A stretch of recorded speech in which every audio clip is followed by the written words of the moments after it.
কুমিল্লার একটি ছোট শহর। সময়টা শীতকাল। রনি সদ্য ঢাকা থেকে গ্রামে এসেছে নানা বাড়িতে কয়েক সপ্তাহের ছুটিতে। রনির নানা বাড়িটা ছিল ছোটখাটো একটা রাজপ্রাসাদ। বাড়ির পেছনে একটা বড় বাগান আর গাছে ভরা উঠোন। প্রথম দুদিন রনি মুগ্ধ হয়ে ঘুরে ঘুরে দেখছে সব। তবে উত্তরের দিকে পুরানো সেই স্টোর রুমটি, সবাই তাকে বলছে যেন না ঢোকে সেইখানে। নানু শুধু বলেছিল ওই ঘরটা বন্ধ থাকাই ভালো। ছোটবেলায় রনি অনেক এসেছে, কিন্তু কখনো ওই স্টোর রুমে ঢুকতে পারেনি। তখনও রুমটি বন্ধ থাকতো। তাই এবার সে চিন্তা করলো যেভাবে হোক ওই রুমে ঢুকবে। একদিন রাতে সবাই ঘুমিয়ে পড়লে রনি হাতে একটি টর্চ লাইট নিয়ে চাবি খুঁজে রুমটার ভিতরে ঢোকে। ভেতরে ধুলো, জং ধরা আয়না, ছিঁড়ে যাওয়া পর্দা আর একটা টেবিলের ড্রয়ারে একগুচ্ছ চিঠি। চিঠিগুলো ছিল একজন মেয়ের, আর চিঠিগুলো ছিল অনেক বেশি পুরানো। স্পষ্ট করে লেখাগুলোও পড়া যাচ্ছে না। মেয়ের নামটা ছিল রিমা। এই রিমা ছিল রনির নানার ছোট বোন। চিঠিগুলো লিখেছিল তার প্রেমিকের কাছে।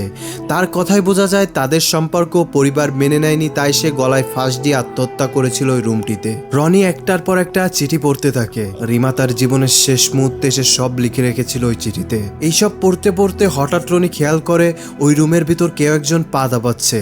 রনি শব্দটা যে দিক দিয়ে আসছিল ওই দিকে লাইট মারতেই দেখতে পায় একটা যুবতী মেয়ে গলায় ফাঁস দিয়ে ঝুলে আছে। মেয়েটির মুখে লাইট মারতেই রনি দেখতে পায় মেয়েটি তার দিকে তাকিয়ে হাসতেছে, কিন্তু মেয়েটির কোনো কান বা নাক কিছুই ছিল না। এটা দেখে রনি জোরে একটা চিৎকার দিয়ে বেহুশ হয়ে যায় ওই রুমের ভিতর। পরদিন সকালে ওর জ্ঞান ফিরলে ও সবাইকে সবকিছু খুলে বলে। সবাই ওকে বকাবকি করে আর বলতে থাকে তুই ওই রুমে কেন গেছিস। আজ পর্যন্ত যেই রাতের বেলা ওই রুমে গেছে সে কোনো না কোনো খারাপ কিছু দেখেছে ওইখানে।